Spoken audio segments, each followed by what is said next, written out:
ನೀವು ನೋಡ್ತಾ ಇದ್ದೀರಾ ಸ್ಪೀಡ್ ನ್ಯೂಸ್ ಕನ್ನಡ. ನಾನು ಸುಷ್ಮಿತಾ ನಟರಾಜ್. ವೀಕ್ಷಕರೇ, ಇದೀಗ ಚಾಲ್ತಿಯಲ್ಲಿರುವಂತಹ ವಿಚಾರ, ಮುನ್ನೆಲೆಗೆ ಬಂದಿರುವಂತಹ ವಿಚಾರ ಏನಪ್ಪಾ ಅಂತ ಅಂದ್ರೆ ಪ್ರದೀಪ್ ಈಶ್ವರ್ ಅವರಿಗೆ ಇದೀಗ ಚಪ್ಪಳಿಯಿಂದ ಹೊಡೆದಂತಹ ವಿಚಾರ. ಇದೀಗ ಅದು ಹೈಕೋರ್ಟ್ ಲೆವೆಲ್ಗೂ ಸಹ ಹೋಗಿರುವಂಥದ್ದು. ಇದೀಗ ಹೈಕೋರ್ಟ್ನಿಂದ ತಡೆಯಾಜ್ಞೆ ಸಹ ಬಂದಿದೆ. ಯಾವ ವಿಚಾರಕ್ಕೆ ತಡೆಯಾಜ್ಞೆ ಬಂದಿದೆ ಅಂತ ವಿಚಾರವನ್ನ ನೋಡುವುದಾದ್ರೆ, ಈ ಹಿಂದೆ ನಡೆದಂತಹ ಪ್ರಕರಣ, ಇಲ್ಲಿ ಚಿಕ್ಕಬಳ್ಳಾಪುರದಲ್ಲಿ ನಡೆದಂತಹ ಸರ್ಕಾರಿ ಕಾರ್ಯಕ್ರಮದಲ್ಲಿ ಯುವಕರು ಪ್ರದೀಪ್ ಈಶ್ವರ್ ಅಲ್ಲಿ ಇರಬಾರ್ದು, ಕಾರ್ಯಕ್ರಮದಲ್ಲಿ ಭಾಗಿಯಾಗಬಾರ್ದು ಅಂತ ಘೋಷಣೆಯನ್ನ ಕೂಗ್ತಾ ಚಪ್ಪಲಿಯನ್ನ ಎಸೆದಂತಹ ಪ್ರಕರಣ ಎಲ್ಲರಿಗೂ ಸಹ ಗೊತ್ತಿರುವಂತದ್ದು. ಇದೇ ಪ್ರಕರಣಕ್ಕೆ ಸಂಬಂಧಪಟ್ಟಂತೆ ಇದೀಗ ಪ್ರದೀಪ್ ಈಶ್ವರ್ ಅವರಿಗೆ ಜೀವ ಬೆದರಿಕೆಯನ್ನು ಸಹ ಆಗ್ತಾ ಇದ್ದಾರೆ ಅನ್ನುವಂತಹ ಆರೋಪವೂ ಸಹ ಕೇಳಿಬಂದಿತ್ತು. ಇದೀಗ ಈ ವಿಚಾರಣೆಗೆ ಸಂಬಂಧಪಟ್ಟಂತೆ ಕೋರ್ಟ್ ಮೆಟ್ಟಿಲನ್ನು ಸಹ ಏರಿದ್ರು. ಇದೀಗ 4 ಜನರ ವಿರುದ್ಧ ಕೇಸ್ ಕೂಡ ದಾಖಲಾಗಿದೆ. ಆದರೆ ಈ ವಿಚಾರಕ್ಕೆ ಸಂಬಂಧಪಟ್ಟಂತೆ ನ್ಯಾಯಮೂರ್ತಿಗಳು ಪ್ರದೀಪ್ ಈಶ್ವರ್ ಅವರಿಗೆ ಛೀಮಾರಿಯನ್ನ ಹಾಕಿದ್ದಾರೆ. ಎಷ್ಟರ ಮಟ್ಟಿಗೆ ಅಂದ್ರೆ ಪ್ರಶ್ನೆಯ ಮೇಲೆ ಪ್ರಶ್ನೆಯನ್ನ ಹಾಕಿ ಇದೀಗ ಪ್ರದೀಪ್ ಈಶ್ವರ್ ಅವರಿಗೆ ಬೆವರನ್ನ ಇಳಿಸಿದ್ದಾರೆ ಅನ್ನುವಂತಹ ಮಾತಂತೂ ಸುಳ್ಳಲ್ಲ. ಈ ವಿಚಾರಕ್ಕೆ ಸಂಬಂಧಪಟ್ಟಂತಹ ವಿಡಿಯೋ ಕೂಡ ಇದೀಗ ಪ್ಲೇ ಆಗ್ತಾ ಇದೆ, ಅದನ್ನ ನೀವು ಗಮನಿಸಬಹುದು.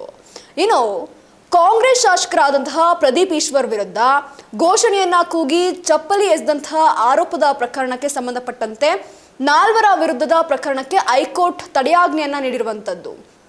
ಯಾವ ವಿಚಾರಕ್ಕೆ ಅಂತ ನೋಡೋದಾದ್ರೆ, ಇವಾಗ ನ್ಯಾಯಮೂರ್ತಿಗಳು ಹೇಳಿರುವಂತಹ ಮಾತು ಏನು ಅಂತ ಅಂದ್ರೆ, ಶಾಸಕರಿಗೆ ಅಪಮಾನವಾದ್ರೆ, ಅವಮಾನವಾದ್ರೆ ಮಾನನಷ್ಟ ಕೇಸನ್ನ ಹಾಕ್ಬೇಕಿತ್ತು.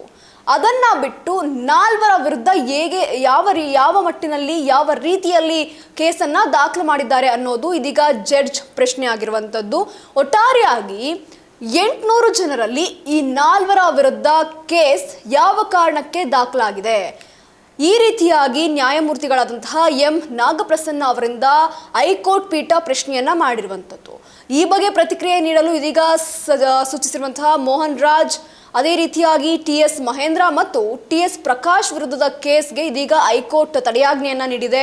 ಇನ್ನು ಚಿಕ್ಕಬಳ್ಳಾಪುರದಲ್ಲಿ ಜೂನ್ 27ರಂದು ನಡೆದಂತಹ ಕಾಂಗ್ರೆಸ್ ಶಾಸಕ ಪ್ರದೀಪ್ ಈಶ್ವರ್ ಮತ್ತು JDS ಕಾರ್ಯಕರ್ತರ ನಡುವಿನ ಗಲಾಟೆ ಇದೀಗ ತೀವ್ರ ಸ್ವರೂಪವನ್ನ ಪಡೆದುಕೊಂಡಿತ್ತು. ಕುಮಾರಸ್ವಾಮಿ ಅವರ ಕುರಿತು ಶಾಸಕರ ಹೇಳಿಕೆಯ ಬಗ್ಗೆ ಇದೀಗ ಸಿಡಿದಂತಹ JDS ಕಾರ್ಯಕರ್ತರು ನಗರದ ಕನ್ನಡ ಭವನದಲ್ಲಿ ನಡೀತಾ ಇದ್ದಂತಹ ನಾಡಪ್ರಭು ಕೆಂಪೇಗೌಡ ಜಯಂತಿ ಮಹೋತ್ಸವ ಕಾರ್ಯಕ್ರಮಕ್ಕೆ ನುಗ್ಗಿದ್ರು. ಶಾಸಕ ಪ್ರದೀಪ್ ಈಶ್ವರ್ ಅವರನ್ನ ವೇದಿಕೆಯಿಂದ ಕೆಳಗಿಳಿಸಬೇಕು ಅಂತ ಘೋಷಣೆಯನ್ನ ಕೂಗಿ ಗಲಾಟೆಯನ್ನು ಸಹ ನಡೆಸಿದ್ರು.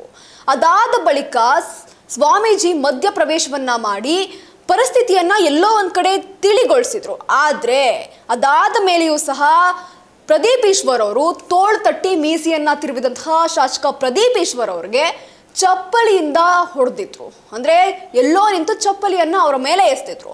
ಆದ್ರೆ ಕಾರ್ಯಕ್ರಮ ಮುಗಿದಂತಹ ಬಳಿಕ ಗಲಾಟೆ ಮತ್ತೆ ಶುರುವಾಗಿತ್ತು. ಪ್ರದೀಪ್ ಈಶ್ವರ್ ತಮ್ಮ ಕಾರಿನ ಸನ್ ರೂಫ್ ಓಪನ್ ಮಾಡಿ ನಿಂತು ಮೆರವಣಿಗೆಯನ್ನ ಹೊರಟಿದ್ರು. ಆ ವೇಳೆ ತಮ್ಮ ವಿರುದ್ಧ ಘೋಷಣೆಯನ್ನ ಕೂಗ್ತಾ ಇದ್ದಂತಹ JDS ಕಾರ್ಯಕರ್ತರಿಗೆ ತಿರುಗೇಟನ್ನ ನೀಡೋದಕ್ಕೆ ಮೀಸಿಯನ್ನ ತಿರುವಿ ತೋಳನ್ನ ತಟ್ಟಿ ಸವಾಲನ್ನ ಹಾಕಿರ್ತಾರೆ. ಇದರಿಂದ ತೀವ್ರ ರೊಚ್ಚಿಗೆದ್ದಂತಹ JDS ಮತ್ತು BJP ಕಾರ್ಯಕರ್ತರು ಶಾಸಕರ ಮೇಲೆ ನೇರವಾಗಿ ಚಪ್ಪಲಿಯನ್ನ ಎಸೆದಿದ್ರು. ತಕ್ಷಣವೇ ಕಾರ್ಯಪ್ರವೃತ್ತರಾದಂತಹ ಪೊಲೀಸರು ಸ್ಥಳದಲ್ಲೇ ಕೆಲವರನ್ನ ವಶಕ್ಕೆ ಪಡ್ಕೊಂಡಿರ್ತಾರೆ. ಅದಾದ ನಂತರ ಈ ಘಟನೆಗೆ ಸಂಬಂಧಿಸಿದಂತೆ ಚಿಕ್ಕಬಳ್ಳಾಪುರ ನಗರ ಠಾಣೆಯ PSI ಅಮರ್ ಸ್ವಯಂ ಪ್ರೇರಿತವಾಗಿ FIR ಅನ್ನ ದಾಖಲಿಸಿಕೊಂಡಿರ್ತಾರೆ.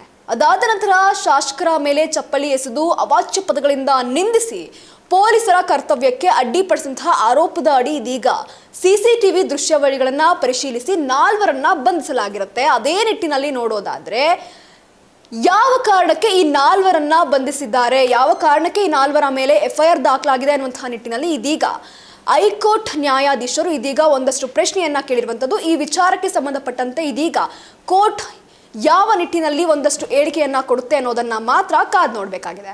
ಇದಾಗಿತ್ತು ಈ ಕ್ಷಣದ ಸುದ್ದಿ. ಮತ್ತಷ್ಟು ಅಪ್ಡೇಟ್ಸ್ಗಾಗಿ ನೀವು ನೋಡ್ತಾ ಇರಿ ಸ್ಪೀಡ್ ನ್ಯೂಸ್ ಕನ್ನಡ. ಸುದ್ದಿ ನಿಮ್ಮದು, ವೇಗ ನಮ್ಮದು.